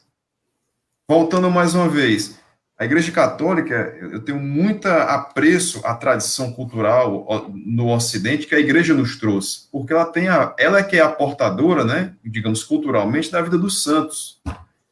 Então, a gente tem um exemplo de várias pessoas que superaram as dificuldades mais acerbas, e conseguiram vencer os vícios, conseguiram superar. E, obviamente, a gente tem os santos mais populares e tem aqueles santos menos conhecidos. Tem um que talvez não seja tão famoso, eu não sei, eu posso estar falando uma bobagem. Por exemplo, São Pio de Pietrelcina. Recomendo que conheçam a vida dele. Ele era um padre que tinha as chagas, né? Ele era estigmatizado, tinha ferido nas mãos dos pés, e cada vez que ele estava na missa, sangrava que escorria. E ele, assim, ele sofreu hoje, conhecendo o espiritismo, né, profundos efeitos físicos. Ele era constantemente assediado espiritualmente, testado, provado. Ele teve uma vida... Veja só, ele foi santo. Dizem que na época, na Itália, na época da guerra, que ele viveu aquele tempo, né, Segunda Guerra, pós-guerra, ele conseguiu converter muita gente só com a sua presença. A gente estava falando do Cristo, né, Daniel? Falando do filme que tem a licença poética, daquela perturbação de Pilatos, daquele contato com o Cristo, né? Imagina o que devia ser você ter aquele momento de ter aquele contato com aquela pessoa, né? De você ter aquela oportunidade de, quando você está com o coração aberto, de absorver o que aquela alma emana de energia, mas energia não no sentido fluídico, mas no sentido de vibracional. Que são termos que é tão complicado de usar, né, Cis? E Marquinhos e Daniel, assim, não é vibracional, assim. A presença daquela pessoa é capaz de gerar impacto. Assim como você tem aquele contato com um jovem, né? Eu tenho um fã na música, um fã no esporte, tá diante daquela figura, aí a pessoa tem aquele impacto, né? O olho brilha, a alma acende. Então, devia ser a mesma coisa com Cristo. Então, assim, eu tentando fazer agora uma ligação em tudo que eu disse, a gente tem que buscar no Espiritismo essa referência. Não vai ser eu já vim falando disso já, porque Kardec ele fez questão de quebrar muito isso. Antes, no texto, ele fala, olha, os centros, as sociedades espíritas em que eu vi mais vida, mais veracidade, mais verdade, foi naqueles em que o pessoal nunca tinha visto um fenômeno, mas tinha contato com a obra, e a partir daquilo ali eles se transformavam. Eles reacendiam a fé. Então era ali que eu vi que realmente o espiritismo tinha vindo para ficar. Ele fala isso no texto um pouco antes, não foi nos grandes movimentos, foi ali onde a coisa era mais obscura, no lugar mais pobre, no lugar mais escondido, que o pessoal lia o texto e dizia, pronto, é isso, e a partir daqui vamos enxergar a vida de outra forma. E aí, agora, assim, no breve, para poder passar a palavra para outro, a gente tem que ter uma noção, pessoal. Nós, hoje, não temos como fugir das influências da época que a gente vive. Então, assim, aí eu vou falar de um tema que é muito caro ao Marquinhos, né, a Idade Média. O homem medieval, que nos é vendido como uma pessoa atrasada, obscura, obtusa, grossa, na verdade, era um homem altamente espiritualizado. Ele sempre tinha convicção de que a sua vida estava ligada a uma coisa maior. Hoje, a nossa preocupação maior, muitas vezes, é a aposentadoria que eu vou ter, se no final do ano eu vou conseguir bater a meta da minha vida, Passar no concurso. Passando um concurso público, se eu vou conseguir fechar um cliente. A nossa vida hoje está muito limitada a essa existência praticamente ao aqui e agora. Por isso que, no passado, quando os homens passavam por epidemias, que se a gente for analisar na história, aí temos 2 historiadores que não vão me deixar mentir, essa não é a primeira e talvez não seja a última, as pessoas viviam do jeito que dava para viver. Então, assim, havia um abalo, obviamente, havia uma dificuldade, mas não havia o apavoramento, o pânico, o desespero. Claro que, individualmente, e eu estou falando aqui de uma forma geral, a história mostra que as pessoas passavam, as pessoas continuavam. O próprio. E aí eu dou um exemplo para finalizar. Quem viu na época, há uns meses, quando o Papa Francisco fez uma missa solene, uma sessão em que ele estava sozinho lá no Vaticano, ele andando, foi até uma imagem que foi muito marcante, ele caminhando lá na Praça de São Pedro, indo até a entrada da Basílica, não sei se alguém acompanhou, tinha lá ao lado uma imagem de um Cristo crucificado que em 1500 e lá vai pedra, o pessoal estava vivendo uma epidemia na época e eles fizeram uma procissão e no final da procissão rezaram a missa e logo depois parece que houve um encerramento lá, enfim, não vou entrar no critério científico, mas essa é a história. Então, assim, veja que as pessoas vivendo um momento difícil, elas apelavam para a fé. Então, elas acreditavam que a coisa ia se resolver. Então, imaginemos nós que, além da informação da fé, temos a informação da ciência. A gente sabe que quais são os métodos, existem mecanismos, existem técnicas. Por que essa fé não aumentou? Porque hoje a gente, e não digo aqui a gente no sentido genérico, tá? Nossa era é de pessoas que não têm mais fé. Por isso que Kardec combatia tanto o materialismo. Quando a gente lê Kardec, a gente vê que ele tem uma preocupação de destruir, de demover as pessoas do ceticismo materialista. As crises que a religião viveu, e se vivia naquela época, daquela França pós-Revolução Francesa, né, aquela iconoclastia, quebrando tudo, tacando fogo em igreja e acaba com tudo, o mal da humanidade é isso. Ele dizia, não, pessoal, calma, não estou aqui falando de religião, mas estou falando de fé. A gente tem que olhar para mais além, porque a matéria ela não se basta em si mesma, não tem sentido. Então, a gente, assim, se quiser ter uma vida um pouco mais feliz e um pouco mais leve, é passar por todas as dificuldades da matéria confiando em Deus. E o Espiritismo nos ensina a resgatar isso. A gente vai tendo nos exemplos, nas comunicações, toda essa experiência. E que, ao meu sentir hoje, a experiência mediúnica ela tem esse propósito. É mostrar para a gente que a vida segue, que a vida continua e que nós temos, pela convicção que temos, mais de uma existência, mais de uma vida.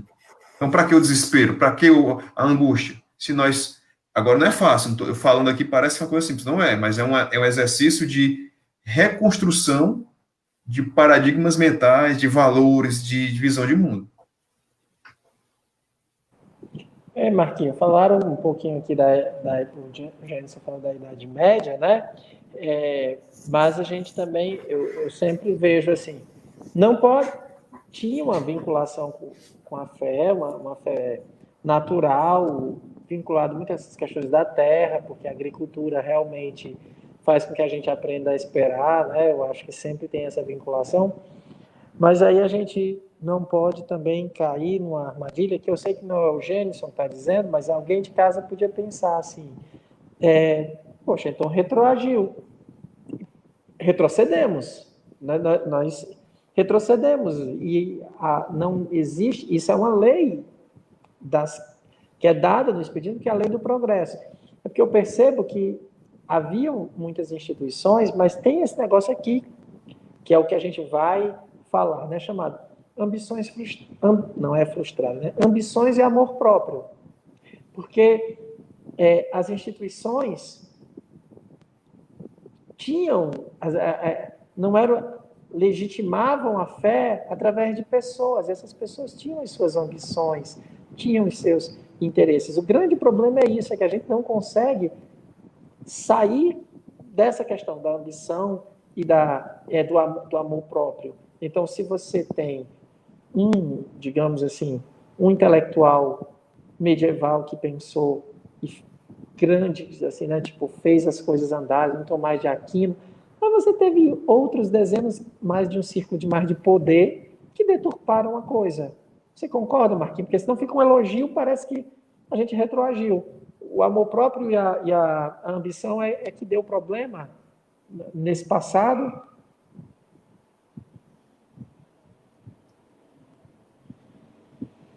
Então, é certo que a lei do progresso faz parte, mas, em certa medida, não houve um retrocesso no sentido estrito do termo, mas no sentido amplo do termo, houve sim um determinado retrocesso. Mas esse retrocesso eu acho que seria uma redução, como o Gênesis falou, essa fé, se ela tivesse, se os homens, se a humanidade tivesse perseverado naquela fé, mesmo no estilo, e mantido um pouco daquele estilo para os dias de hoje, o relativismo de hoje seria menor.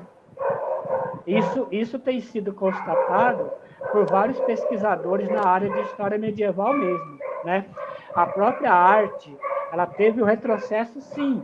A noção de beleza hoje, ela, na modernidade, se prioriza, na verdade, a noção de beleza relativiza-se a ponto de valorizar o feio, o grotesco. Então, nesse sentido, numa análise mais criteriosa, houve sim um retrocesso nesse sentido, em virtude do acréscimo que nós colocamos de relativismo.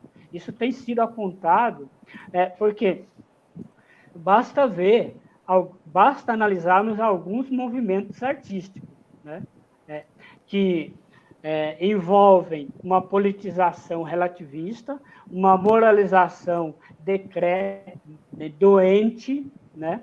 Então, uma desmoralização doente, aliás, né? Que defende valores que a Idade Média preservava. Mas tinha os dois lados, como você apontou. Tinha os dois lados, sim, tinham. Mas a moral, o elemento moral, ele ficou perdido, né? Em função dessa nossa falha. Nós falhamos, né? Mas, no frigir dos ovos, a lei do progresso ela vai acontecer. Mas nós vamos estragando um pouquinho, sim. Eu acrescentaria... O Espiritismo veio no século XIX exatamente para combater o materialismo, sim, que é uma consequência desse processo que começou lá na Revolução Francesa, né?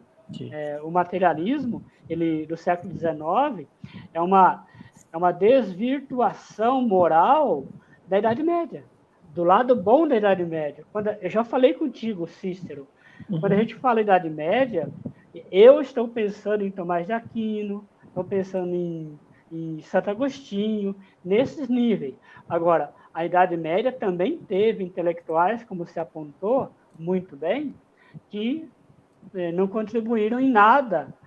Aliás, muitos à época, já eram os relativistas de hoje. Sim. Daniel, você vai contribuir? Eu queria fazer um contraponto. Não, pode fazer, depois eu Não, porque a gente tem que ser contrapontos e encerrando, né? Porque o horário já está passando. Nossa, tanta gente querida assistindo aqui, o pessoal de Curitiba que está assistindo, coisa boa, né?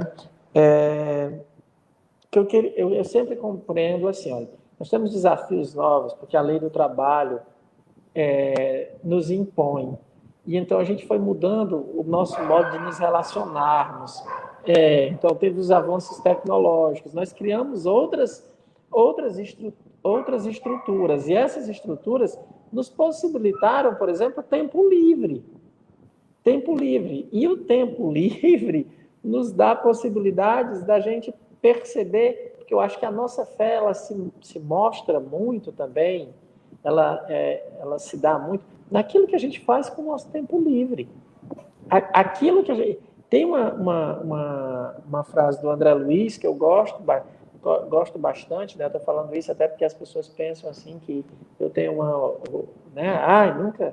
Eu acho que tem frases de todos os autores, né? O André Luiz diz uma coisa assim, acho que o Daniel que me citou essa frase, não sei quem foi, alguém me apresentou, eu acho isso bem legal. Quando ele diz assim, você reconhece o progresso espiritual de uma pessoa pelo que ela faz com seu tempo livre e os feriados. Isso é muito, muito interessante para a gente pensar nisso, porque muitas das vezes a gente está fazendo as nossas coisas porque nós somos obrigados. Nos tempos livres e nos feriados é que a gente vê o que a gente faz por escolha própria, a que a gente se dedica, né? E se você pensa do mundo moderno, que tem um pessoal que cultua o grotesco, eu acho que tem, mas eu não acho que é uma maioria. O que eu acho é que quando a gente termina os nossos domingos e feriados, a grande maioria da população quer o quê? Se entreter, se anestesiar. E aí, haja, né, coisas que nos anestesiam e nos fazem apenas esquecer do que a gente existe, A gente não quer refletir sobre nós mesmos. Esse é um ponto que eu acho que caracteriza essa modernidade, porque está todo mundo usando drogas. E as drogas, elas não só são as químicas. Não, a gente está usando droga o tempo inteiro. A gente fica se anestesiando. Você começa uma série. Aí aquela série te vicia. E hoje em dia você não assiste mais, né? Não é tipo passar um ano esperando um episódio, uma temporada do Arquivo X, sei lá, por exemplo. Você assiste tudo de uma vez.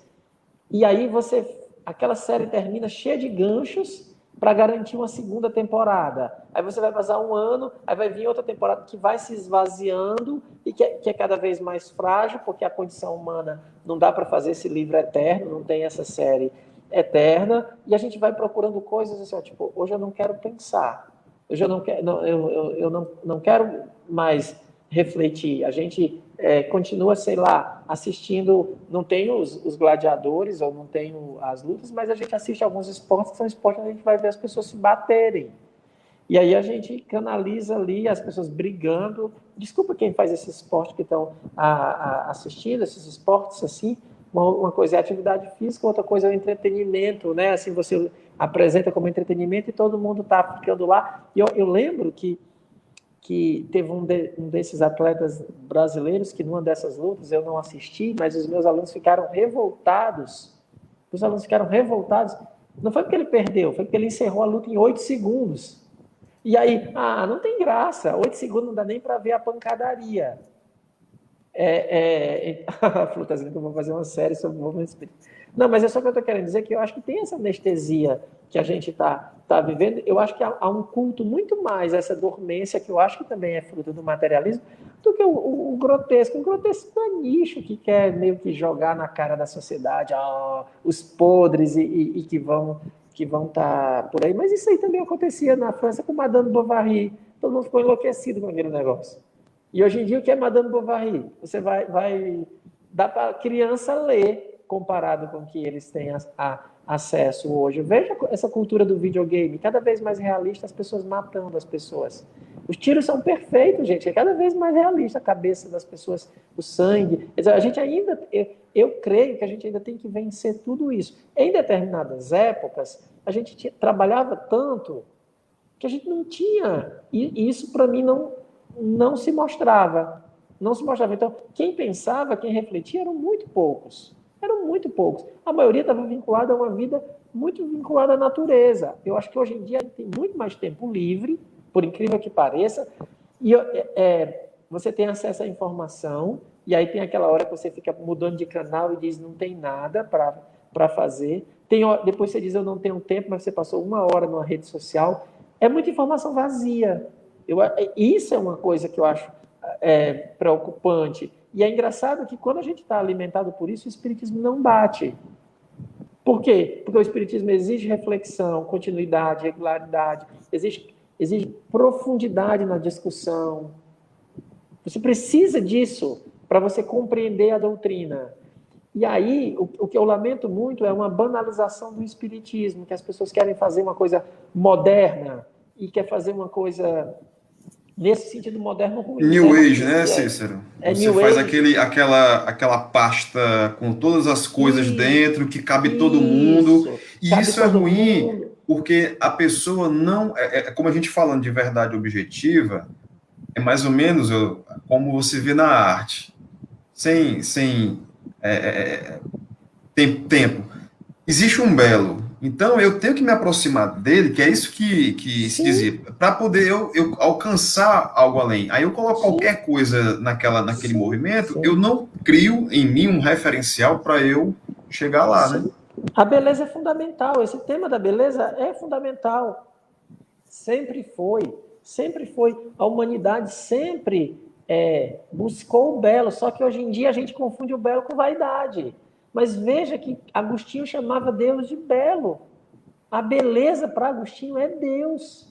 Ó beleza, tarde, tarde te amei. O seu poema a sua oração poema mais famosa, que é Tarde te amei, é sobre a beleza. Olha aí, tá vendo? E olha que. Tá certo, Só Lohan. para consignar, Ceará ganhou de 1-0. Olha aí, tá vendo? Nem tudo é perfeito no mundo de provas e expiações. Tá vendo? Tá vendo? Mas é importante isso. Sabe, é que eu faço esses contrapontos assim, Marquinhos, é só porque eu acho que, e eu sei, assim, você sabe o profundo carinho e respeito que eu tenho por você, E eu não mas vou eu falar, tenho. não? Não, vai não. Eu tenho muito medo, porque eu acho que a gente progrediu, tá bom? Mas esse debate vai render. A gente vai render. Mas eu sei que é difícil a gente olhar e dizer assim, mas onde é que está a beleza? Onde é que.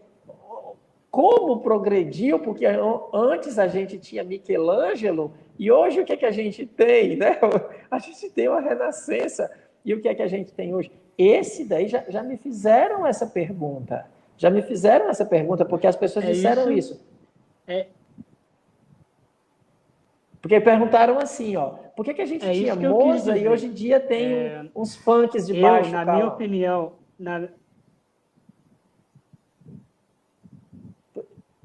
então, na minha opinião, pessoal, tu conhece bem, na minha opinião, sim, houve retrocesso, sim.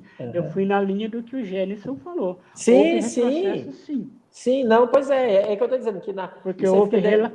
porque houve relativização moral, política, é um Sim. problema isso. Não, ok. Marquinhos, eu vou falar. Eu Tá, vou fala. desobedecer o nosso chefe aí.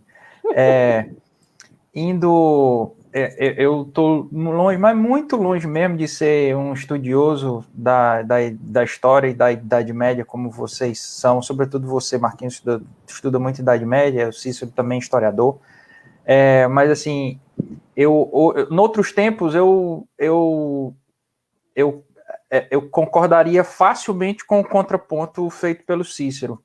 Hoje eu já concedo a sua versão, a sua e do Gênison, uma verossimilhança muito maior. Eu acho que é possível que realmente vocês tenham razão. E eu, ao encontro disso, desse debate que a gente está tendo aqui, eu cito o Livro dos Espíritos, para também fazer o contraponto com o que o Cícero colocou, mas não haveria retrocesso, e a lei do progresso não pode haver retrocesso, não há retrocesso, retrogradação da alma individual, do espírito individual, dos povos e das civilizações, pode haver, e isso está no Livro dos Espíritos. Eu não vou ler aqui porque a gente já está tarde, mas eu cito lá na Lei de Progresso, 786, questão 786, depois o pessoal vai poder dar uma lida, e que trata do povos degenerados, e o 779, que fala sobre, ou melhor, 780B, que fala sobre marcha do progresso. A gente vai ver que os povos, eles podem sim degringolar. O espírito individual não. Mas, assim, acho que a gente tem mais 3 horas para continuar discutindo isso, não? Não tem. Infelizmente, não tem. Eu quero agradecer a vocês, assim, foi uma noite maravilhosa de discussões, de debates. Obrigado, Marquinho, o nosso sábio... como é que a gente diz, Marquinhos? O nosso sábio enclausurado, né? Nosso mestre dos magos, quase. O Marquinhos é quase nosso mestre dos magos. Só não é porque ele aparece mais e ele dá respostas que eu entendo, né? O mestre dos magos dava respostas que a gente não entendia, né? Mas o Marquinhos aí, o mestre introspectivo, né? Que fica nas suas reflexões. Muito obrigado, Marquinho. É sempre bom tê-lo. E você está com um contrato assinado para as quartas-feiras. A gente vai discutir essa questão da beleza e Tem uns textos de Kardec sobre a beleza. Sim, muito bons, que merecem ser estudados. Sim. Agora, a grande contradição é um bando de gente feia discutindo a beleza, né? Fale por você. Não. A vaidade foi combatida. Cícero, eu vou discordar. Pergunte à minha mãe para ver o que ela vai dizer com relação a mim. Mas é porque eu pensei que...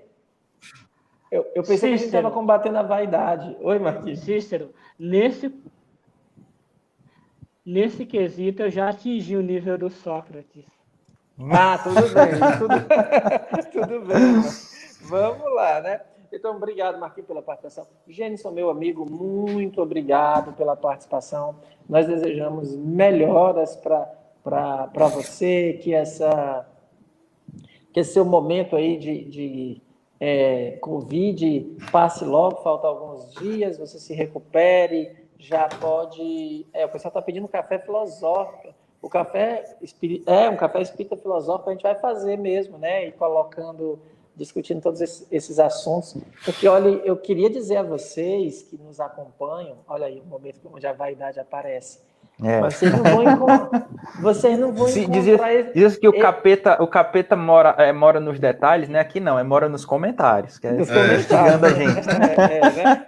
Não, mas eu queria dizer, meus amigos, que não é em toda live espírita que vocês vão ver discussão sobre estética, arte, beleza, não é em todo lugar que tem esse tipo de discussão, não, tá bom? É só nas quartas-feiras. E também não esperem esse nível de discussão na quinta, nem no sábado, que são outras propostas, outras questões. Isso é só nas quartas-feiras.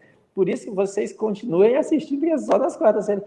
Quinta-feira é a aplicação do magnetismo mesmo. Sábado é tratamento espiritual. A gente tem que falar com as dores das pessoas. Vocês sabem até pelo tamanho da prece, né? A prece da quarta-feira é 2 minutos. A prece da quinta-feira, do sábado, é meia hora, que nem diria o Lourão. É meia hora de prece. Só de prece é meia hora. É outro tema. Então, olha, se você quer continuar aí discutindo esses temas com essa profundidade, sejam um público fiel da quarta-feira. Então, Gênison, melhoras, tudo de bom.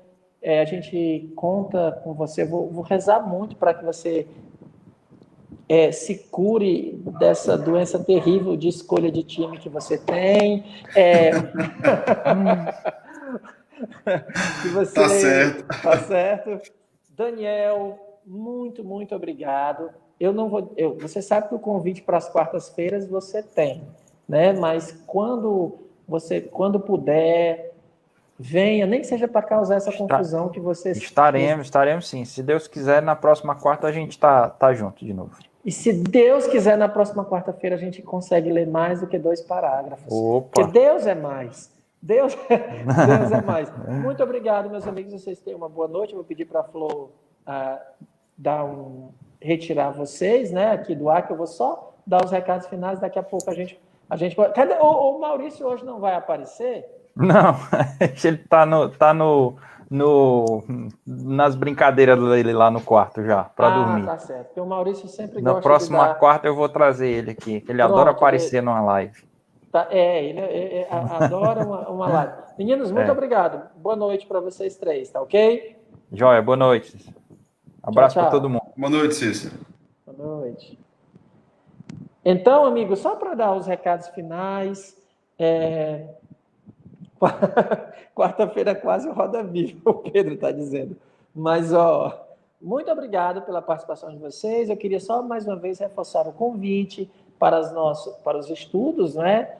Da quarta-feira, vocês já sabem, o estudo da quarta-feira é esse que apresenta. Queria agradecer a presença de todos vocês, dizer que quem quiser fazer as preces conosco do Instagram, siga lá, @cealfortaleza no Instagram, segue a gente está fazendo prece todos os dias, para as pessoas que sofrem, as pessoas que estão precisando de amparo.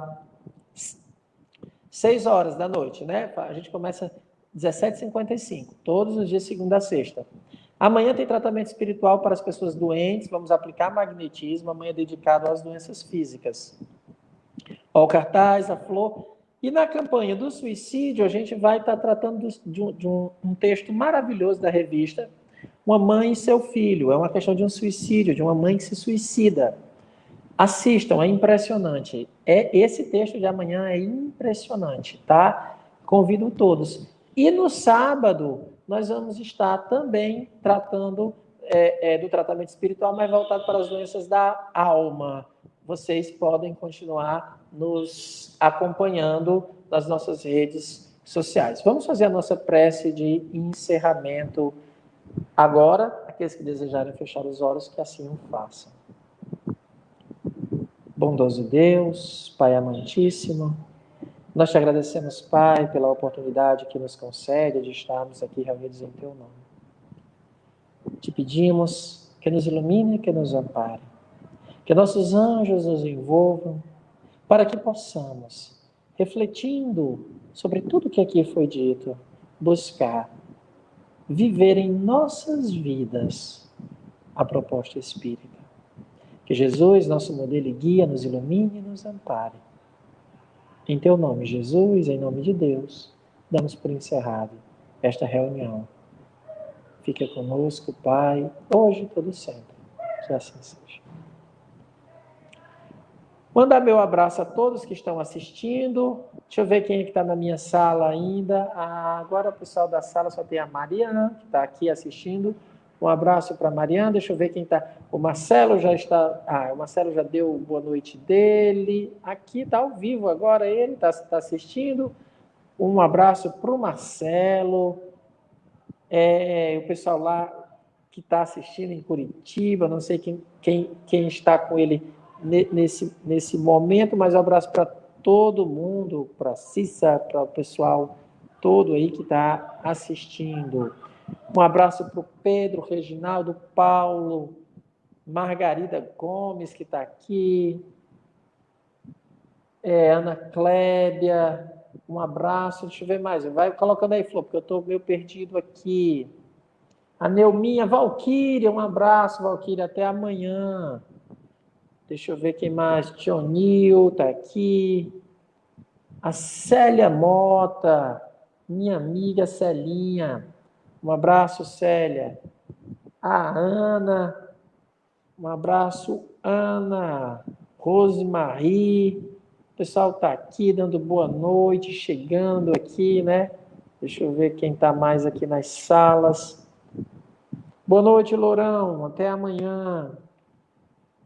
A Mariana está mandando abraços. Abraço, Mariana. Obrigado pela presença, pela participação aqui. A Ednelza. A Flor não deve estar assistindo a Glaucilene. Amanhã estamos juntos. A Flor você não deve estar achando, porque algumas pessoas estão na sala que eu abri, tá? Por isso que você não está vendo aqui o pessoal assistindo aqui. Yara. É isso, gente. Olha a campanha, hein? Esse é o mês de agosto, não está dando para ver aqui, mas está aqui.